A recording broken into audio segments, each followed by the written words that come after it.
Hello, welcome back to the reading of the poem of the Man God, written by God-Vol4-Ch462-Pt5-In, Volume 4, Chapter 462, Part 5. In Chuza's country house, the tempting proposal made to Jesus and made known by the disciple Jesus loved.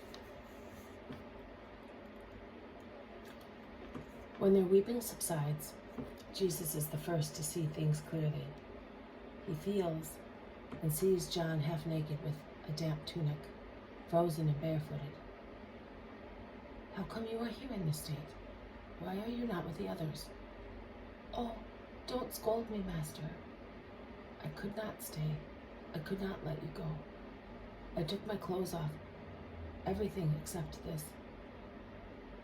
I dived into the lake and I swam back to Tarakea. And from there I ran along the shore to the bridge. And then I followed you. I remained in the ditch near the house, ready to come to help you, or at least to know whether they abducted or harmed you. And I heard many voices quarreling. Then I saw you run past me. You looked like an angel. To follow you without losing sight of you, I fell into ditches and bogs, and I am all covered in mud. I must have soiled your mantle. I've been watching you since you came here. You were weeping. You were weeping? What have they done to you, my lord? Did they insult you? Did they strike you? No. They wanted to make me king. A poor king, John. And many were in good faith. They were acting out of love for a good purpose. Most of them. To be able to denounce me and get rid of me. Who are they? Do not ask. And the others? Do not ask their names either. You must not hate or criticize. I forgive. Master, were there any disciples? Tell me just that. Yes, there were.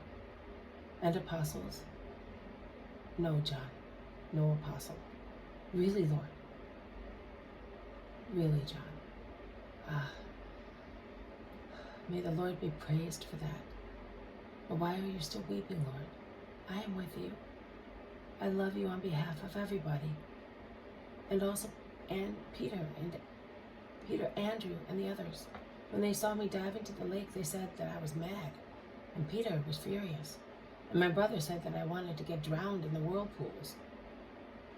But later they understood, and they shouted to me, "May God be with you.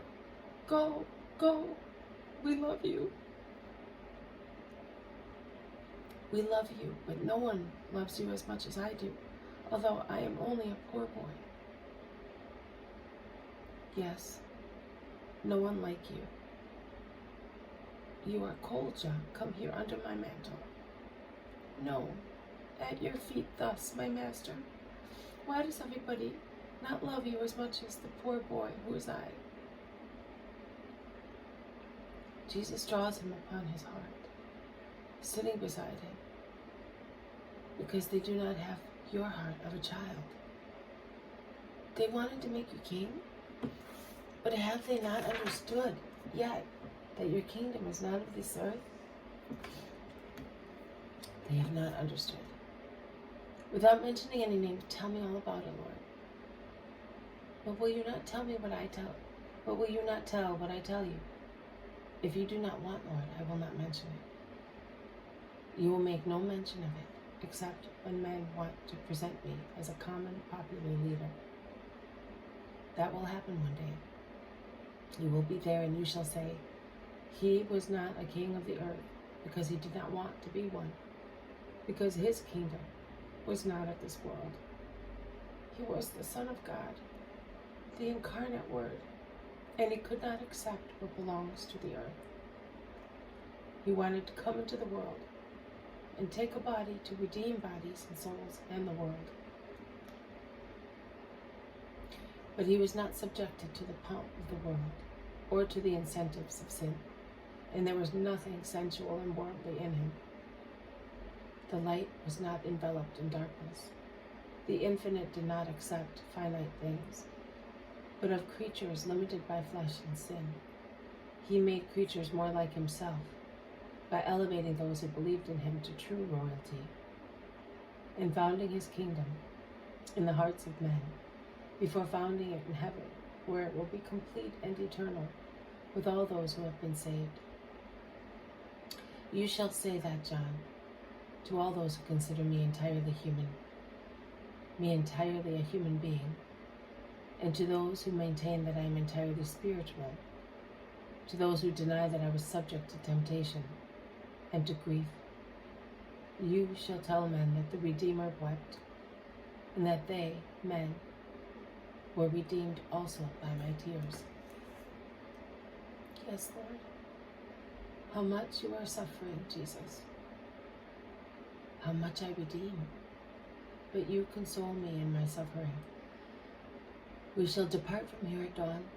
We shall find a boat. If I say to you that we shall be able to proceed without oars, will you believe me? I would believe you, even if you said that we can go without a boat. They remain embraced, enveloped only in Jesus' mantle. And John, tired as he is, ends up by falling asleep in the warmth, like a child in its mother's arms. 31st July, 1946. Jesus says, "It is for upright-hearted people that this evangelical page, unknown and so explanatory, is given." John, when writing his gospel after many years, alludes briefly to the fact. He reveals to men this detail, of which they were unaware, and he thus obeys the wish of his master, whose divine nature he illustrates more clearly than any other evangelist. And he reveals it with the virginal demureness which enveloped all his actions and words, with discreet, humble modesty.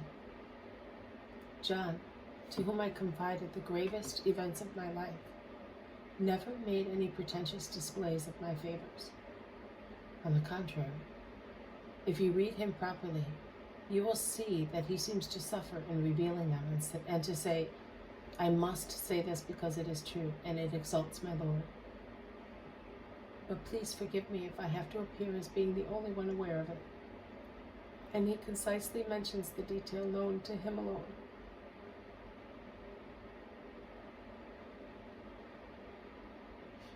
Read the first chapter of his gospel, in which he tells of his meeting with me. John the Baptist was once again with two of his disciples. Hearing this, the two disciples, Andrew, the brother of Simon Peter, was one of the two who had heard the words of John and had followed Jesus. The first to be met by Andrew, he makes no mention of himself. On the contrary, he hides behind Andrew, whom he brings into prominence. He was with me at Cana, and he says, Jesus was with his disciples, and his disciples believed in him. It was the others who were in need to believe. He already believed, but he puts himself with the others, as if he needed to see miracles in order to believe. Although he was a witness to the first expulsion of dealers from the temple, to the discourse with Nicodemus, to the episode of the Samaritan woman, he never says, "I was there." But he maintains the policy he had adopted at Cana and says, "his disciples." Also, when he was alone with another companion. And he continues thus, never mentioning his name, always putting his companions forward, as if he had not been the most faithful, the always faithful, and perfectly faithful disciple. Remember how delicately he refers to the episode of the Last Supper, as it shows that he was the favorite and was recognized as such also by the others, who apply to him when they want to be informed of the secrets of the Master. So the disciples began to look at one another, wondering which he meant. One of the disciples, the one Jesus loved, was leaning on his breast. Simon Peter signed to him and asked, "To whom is he referring?" And he, leaning on as he was on Jesus' breast, asked him, "Who is it, Lord?" Neither does he mention his name as being called into Gethsemane with Peter and James. He does not even say, "I followed the Lord." He says, Simon Peter and another disciple followed him, and as this disciple was known to the high priest, he went with Jesus into the high priest's palace. Without John, I would not have had the comfort of seeing him and Peter during the first hours after I had been captured. But John does not boast about it. One of the main personages during the hours of my passion, the only apostle to be lovingly, pitifully, heroically present near the Christ, near his mother, in front of the unchecked fury of Jerusalem. He leaves out his name, also in the outstanding episode of the crucifixion, and of the words of the dying Christ, "Woman, this is your son. This is your mother." He is the disciple, the nameless one, with no other name but the one which is his glory after being his vocation, the disciple.